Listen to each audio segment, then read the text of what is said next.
brother G World 7 HD. Excuse me. This is your brother G World 7_D. I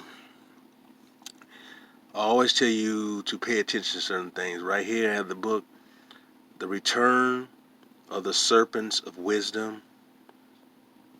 All right, and it's by Mark Amaru Pinkham. All right, so what I'm going to do is I'm going to turn the page. Originally, I'll start on page 96. I want you to pick up on certain things as I read this. I'm not going to read everything. I'm going to read so much. Burial practices of the worldwide dragon culture. Intrinsic to most dragon communities worldwide were a standardized set of burial beliefs and practices. Inspiring these mortuary practices of the dragon culture was the universal belief that each person possessed two souls or two aspects to one soul. When a person died, their lower animalistic soul, the part of the soul attracted to worldly pleasures, lived on within a dragon body of low-frequency life force, which thereafter made its eternal resting place a grave or a tomb. This lower aspect of the soul was called the Ka in Egypt and Kuel in China. Ka is a universal name for the life force, and both names include K,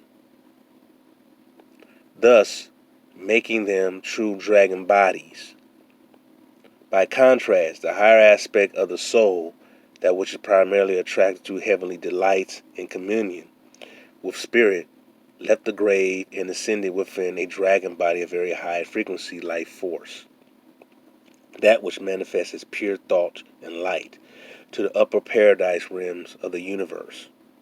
This higher spiritual soul was identified as the Ba in Egypt and the Shin in China, going to the upper heavens, the stars, to preserve and ensure the well-being of the lingering animalistic soul. Certain measures were taken by the survivors of the dead. Mummification, embalming, the rite of placing jade in the mouth of the dead, and entombment within a mound or pyramid was practiced in Egypt, China, Europe, and throughout the Americas to preserve the corpse and provide an eternal abode for the animalistic soul.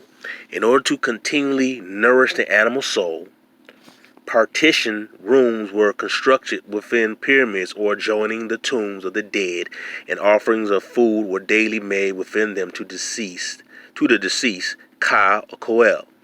In the case of earthen mound tombs, such offerings were placed directly on or beside the mounds. Supposedly the Ka or Koel, the etheric body of the deceased, will leave its pyramid or mound sanctuary and partake of food offerings directly. To assist the Ba or Shin in its ascensions to the heavens, windows, holes, or hollow tubes were inserted into the pyramid or mound, thereby providing unstructed passage to the spiritual soul. Pyramids and obelisks placed over a dragon's lair assisted the upward ascent by literally catapulting the higher soul out of the grave and into the upper regions of the universe.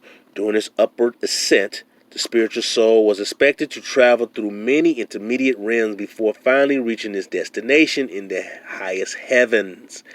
Part of the spiritual training required for initiates in Tibet, Egypt, Mesoamerica prepared as aspirants for this important afterlife journey. Some of these initiates became members of an order of priests specially trained to assist the newly disembodied soul on its interdimensional travels. While seated next to the body of the deceased, such priests would read passages from the Book of the Dead, which would describe and detail the signs and roadways to follow in the next world, thereby assisting the passage of the ascending soul through the in-between realms and nether worlds. To further assist the spiritual soul in the passage, the Egyptian, Greeks, Norse, Celts, Chinese, and Americans included horses, shoes, carriages, and boats in the tombs of the deceased in order to help them cross the lakes, rivers, mountains they will likely encounter. Excuse me, I'm going back and forth with this camera. In the etheric realms. In Mesoamerica, dogs were also buried with the dead to provide companionship on this journey. In Egypt, actual maps of the next world were placed alongside the body of the deceased. And in Mexico, Tibet, Greece, and Egypt, weaponry, armor, and protective mantras were placed within the tombs of the departed in order to help them fend off demons who obstructed the spiritual soul's passage to the upper worlds. When the spiritual soul finally reached its destination, it was often presumed that it will reprise in heaven the role its owner had played on earth. For this reason, the tools used by the person during his or her life were also buried in their tombs. To assist kings and emperors in reprising their royal roles in the next world, the Egyptians, Chinese, Mesopotamians, and the Incas often slaughtered and buried the entire court staffs along with them.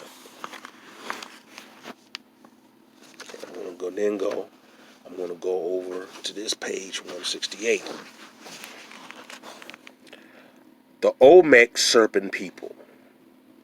With the serpent jaguar, the theme of their jungle civilization, the Olmecs evolved into a quintessential dragon culture. All their art, architecture, rituals, calendars, and ceremony costumes in some way reflected the influence of their androgynous dragon deity. They were truly a Mesoamerican serpent people.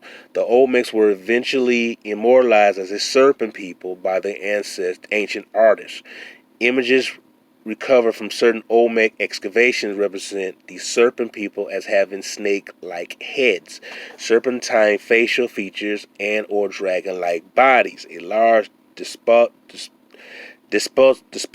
of snake-headed men, possibly depicting a secret conclave of Olmec Quetzalcoatls, was recently recovered among the ruins at Leventa, while another serpentine sculpture, also found at the same site, depicts a shaman wearing a serpent-embellished headdress and sitting in the posture of an upraised rattlesnake. Perhaps more evocative than those images are the colossal human heads with flat serpent-like facial features which have been discovered around Leventa and around sites in the Olmec heartland.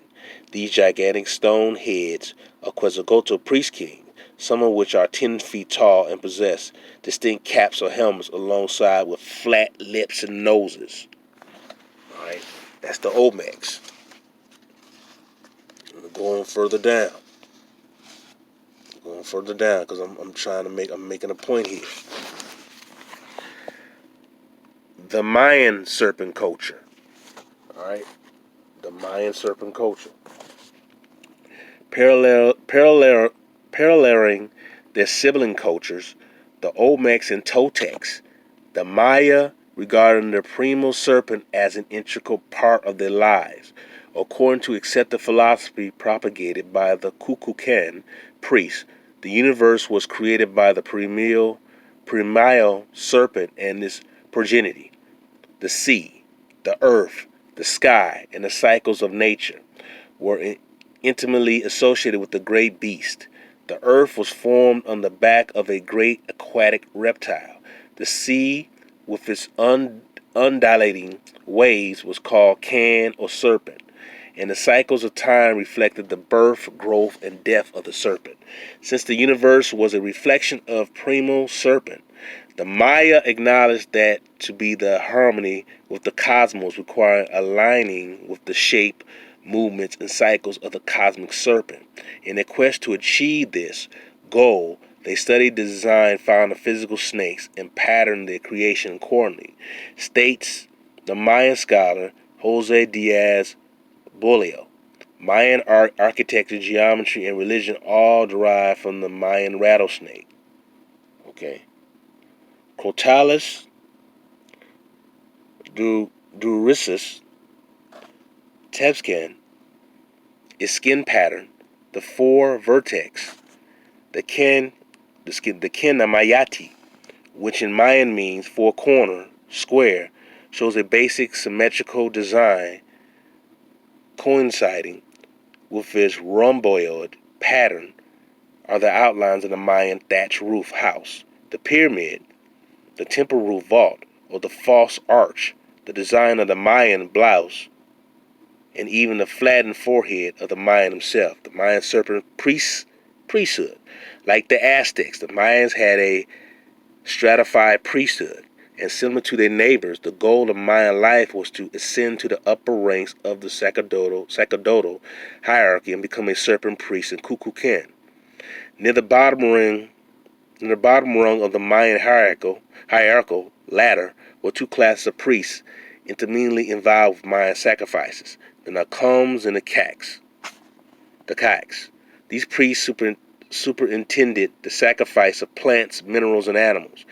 They also oversaw the sacrifice of supreme offering, the human heart, during the most holy and the efficacious but unsavory of sacrifices. The Kaks held down the legs and arms of human victims, while the Nakums proceeded to cut out their bleeding hearts, and offer them to the high gods. Above the Nakums and the Kaks were the Balams, the jaguar priests. The Balams were keepers of the sacred records. Their historical recollections were compiled in a series of sacred texts known as the Book of Chalam Balams. The Balams were also preeminent wielders of the raw explosive power of the jaguar. Welders.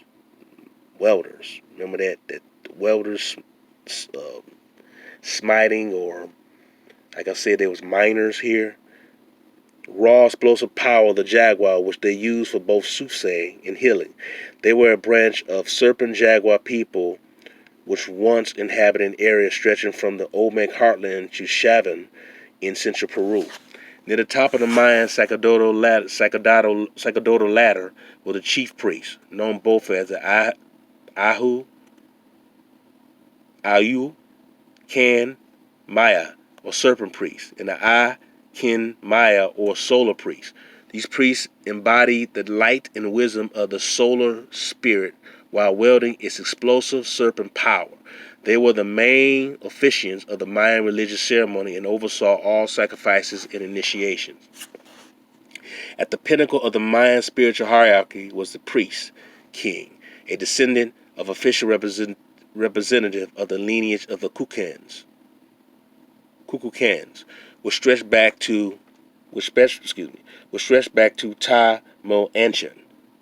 Tamoancan, and perhaps Atlantis. The Mayan ruler was an androgynous dragon king, a unifier of heaven and earth, an embodiment of the serpent power of spirit. To symbolically designate himself as the androgynous union of the twins, the priest king were representations of Hanapu and Xbalinki. The mythical Mayan twins were polar opposite principle he had merged within himself. Upon his headset, the colorful quizza feathers, symbolic of Hunapu, the spiritual twin, while covering his hands were the distinctive jaguar gloves of the Zabaliku,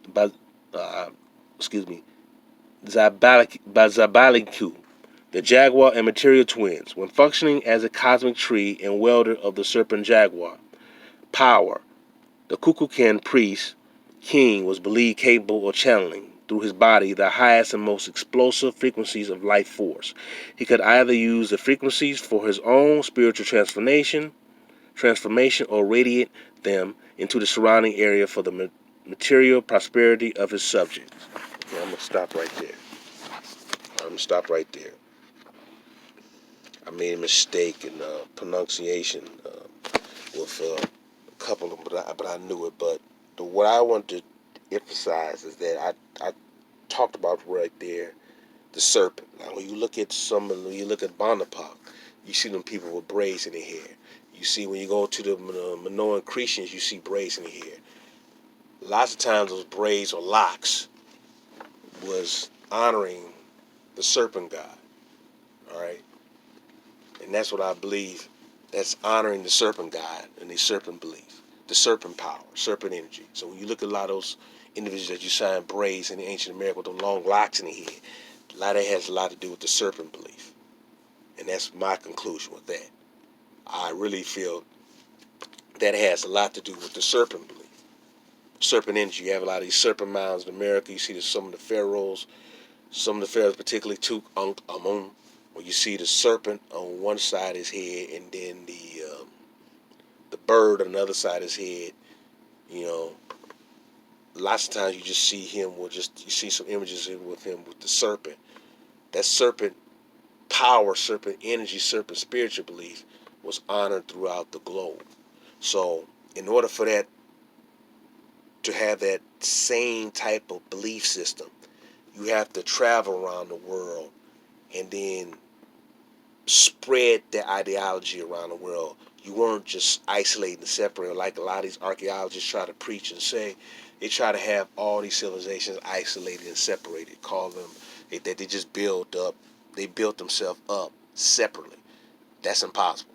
There was always a connection because you have the serpent belief here in Americas. Like I just read, you had in freaking Greece, you had in damn Egypt, you had in China, and you had in other areas. So to sit up there and show the serpent image of believing in this the serpent power, and it's all over the globe. What that really tells you that, like the sun honoring, that serpent honoring was done globally. So that means people traveled back and forth, and they set the civilizations. I don't know if I read it in this book, but people travel within the river channels, spreading within the Americas. Now, you know, the Mayans mixed in with the people with the southeast and mixed in with ideas, concept, and culture with them. So this spreading and selling and traveling was something that heavily melanated people, black folks, have done constantly. So the idea that majority of us just came here on the slave ship, or the black people here, they wasn't, quote, Negroes. They were black people, they weren't Negroes. Anyone who gives you that type of argument is just being ignorant, and they don't know what they're talking about, and they're playing semantics. All right? This information is there. I just showed you I talked about how the serpent is honored globally. Before, one of my early videos, I showed you the serpent mounds all in Ohio, all over this country, but particularly in Ohio. And then I showed you images of the serpent on, I believe it was Tutankhamun or Akhenaten, and some images of him with just the serpent, and some of them with the serpent and bird, like I mentioned. I said the serpent was representing America, and his bird was representing over in Africa. Even though the bird is a symbol of America too, but the serpent may have been in the old world here and over here in the Americas, but still. what I'm explaining to you is that power, that serpent power, was honored globally. And like I said, I believe a lot of those locks that's being worn in the ancient world had lots to do with that serpent power. Because when you look at some of them, I want to say in the Minoans, you see at the end of their locks is like a little snake looking figure. That has a lot to do with the serpent. All right, so all that connects. All that stuff connects. Now, this is years of studying I've been doing, man. I've been